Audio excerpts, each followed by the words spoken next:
it's an amazing feeling that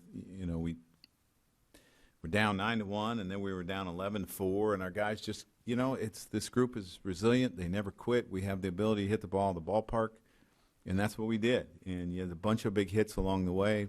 Judge had a couple.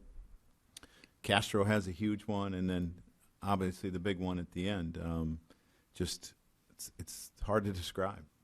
Joe, there's one thing to say, we never quit. We have good at-bats in those situations, but to be down 9-1 and 11-4, are you really thinking, hey, we can come back here? Yeah, I mean, I know that this group is capable of scoring runs in bunches. Their bullpen has been very good this year, and they haven't had too many hiccups in their bullpen. Very similar to ours, but again, we just kind of, clawed and scratched, and I thought Judge's second home run kind of gave us a feeling, here we go. That got us to 9-4, and it just kind of triggered something.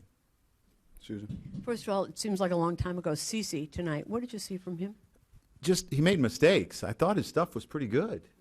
He made some mistakes tonight, and I didn't think he had as good cutter, but I thought everything else was pretty good, and he made some mistakes, and just when he went out the first couple innings, I'm thinking, man, he's got really good stuff tonight. But he just, seemed to get in trouble. I think he gave up an infield hit or a walk, and then Jones got a hit or he walked him, and then Machado hit that 2-run double, and it kind of changed, the game a little bit. But again, I thought his stuff was good tonight. And Didi's first game made a great play. Yeah, great play, a double. Didi made some really good plays. So. Great to have him back, and great win for us. Kenny?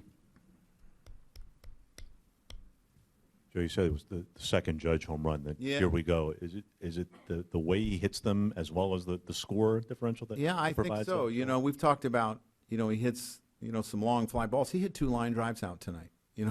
One to left center, one to center. That's not easy to do at this ballpark. And I just think it, kind of got us, okay, here we go. And, again, we put some good at-bats, and Johnny Holder did a tremendous job. Came in, I think at the time it was 11-4, and he got some big outs.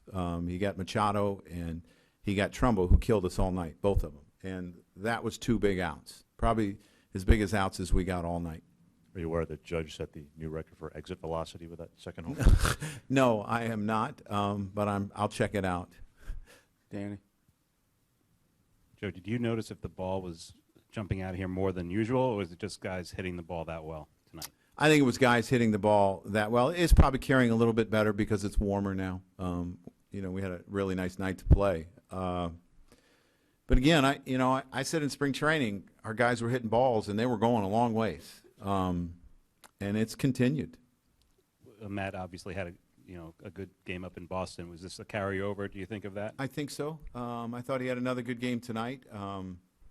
And eventually and I actually thought the big hit for him was when he went to right center for the double earlier in the game. And that's kind of his area. I thought that was pretty key. Back right. Joe, can a comeback such as this create more confidence for the team as the season goes along, particularly when you fall behind? I think it just reminds you have the ability to do that. And we've had a couple situations this year where we kind of set the table and weren't quite able to get it done. It's always nice when you can get it done because it gives you more confidence. All the way to your right, Joe. How impressive has the plate discipline been overall this year for you? For our guys? Yeah. Pretty good. I've been really pleased. With what we've done. I don't think we've chased a lot. I think our hitters have been patient and have worked some counts and, made pitchers work. And that makes a difference. It really does. Back to Dan. Was CeCe okay on that play where he hit the ground? Yeah, I was worried. He said he felt fine. Obviously, I'll check him tomorrow because you're always worried when something like that happens. He tore quite a big piece of turf up, but I think he's okay. And how about Chapman? Obviously, he stayed in the game, but was that a concern? Yeah, I mean, he'll have to see how he feels tomorrow. I think it was off his finger right here, so we'll have to see. But there was no damage to the nail or anything that you could see? No.